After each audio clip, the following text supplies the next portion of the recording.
Students across HISD kicked off the second semester today, and with it comes new opportunities, challenges, and plenty to prepare for. Certainly. It's also worth noting that this marks the second year under the TEA's oversight of the district.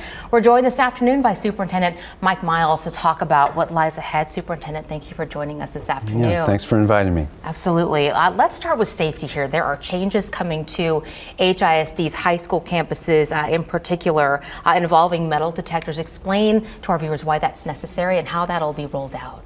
Well, we have a layered approach to safety and security, and we think this is one more layer. It's not a panacea. It's not a cure-all for any problems that we have.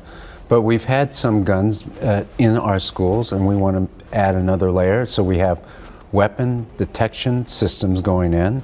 We'll start with the high schools. And over the period of 3 months, we'll put in weapon detection systems at our high schools. On the topic of safety, Milby High School suffered a tragic loss last month when Sergio Rodriguez was struck and killed by a train while walking to campus. Mayor Whitmire has advocated for a skywalk to ensure that the safety of students remains a top priority going forward. Do you support that? Yes, of course. We have 9 critical schools, but 118 schools that are impacted by rail. It's a city with railroads, and so it's hard to avoid them. But yes is the answer to the question, and we actually are working to try to get other schools also involved in passages.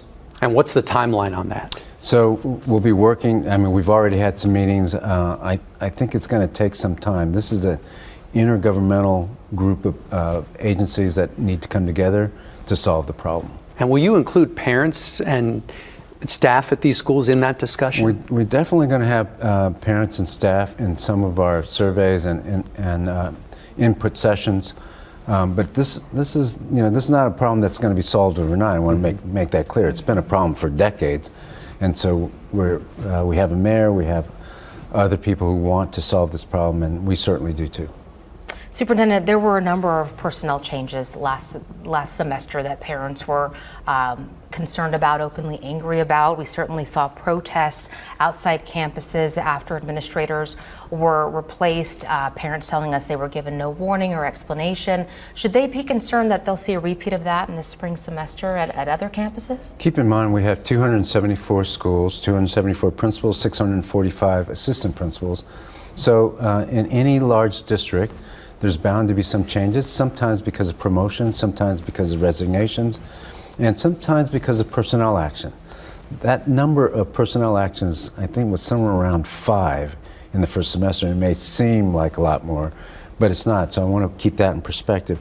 And we're not allowed to talk about personal information when somebody gets removed for personnel action. Have you identified any additional leadership changes that perhaps could be coming to some of the different campuses across the district? As far as principal removals, no, I don't have anything to report. I think today we announced that we have a new chief of schools, so there'll be personnel changes like that, but none as far as removal of principals that I know of at this point. There's a new teacher evaluation system that still needs to be passed by the board. Can you share some components of that and tell us how, in the long run, this is going to benefit the teachers and the students? Yeah, we already have a pretty rigorous evaluation system that includes achievement and instruction. The new evaluation system that we hope the board will pass in March also includes student achievement data and the quality of instruction. Those are the most important two. In addition to that, we're going to look at what we call distinguished teacher review. So we want to value and compensate teachers that go above and beyond the classroom. So if you're helping out you're a mentor for a teacher, you're sharing lesson plans, you work on a committee with the school or the district, you attend classes at the university, you give a presentation at a conference. These are things over and above, and we want to value that. What is that compensation going to look like? So the compensation is not exactly part of the evaluation system, but it will be tied to it. And it will be the highest amount of compensation that the area has. So the higher your achievement and instruction and these outside things, the higher your compensation. Superintendent, we've been following that growing teacher certification scandal. The TEA revealing at least 100 educators across the state may have cheated on certification exams. Correct. How do you think that's impacted the trust level on a parental level, and how do you restore that in your district? I think in the whole scheme of things, we're talking about 10,640 teachers in the district alone. In the state of Texas, I'm not quite sure how many teachers there are, but we're talking about 20 teachers so far out of the 10,640. I think people can still be assured that when a teacher gets a certification, overwhelming majority of them, of course, are doing it the right way and are actually certified. So this is unfortunate, but it's a small percentage of teachers.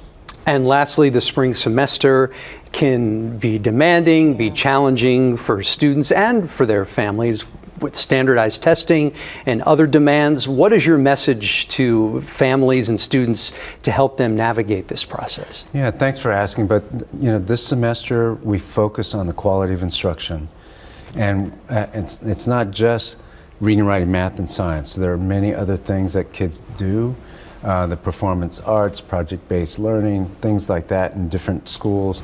And so we want them to buckle down just like the teachers are going to buckle down and give them the best education possible. That's what's happening second semester. Okay, Superintendent Mike Miles, we so appreciate you making time for us on this busy afternoon, this first day back. Thank you so much. Thank you. Thank you.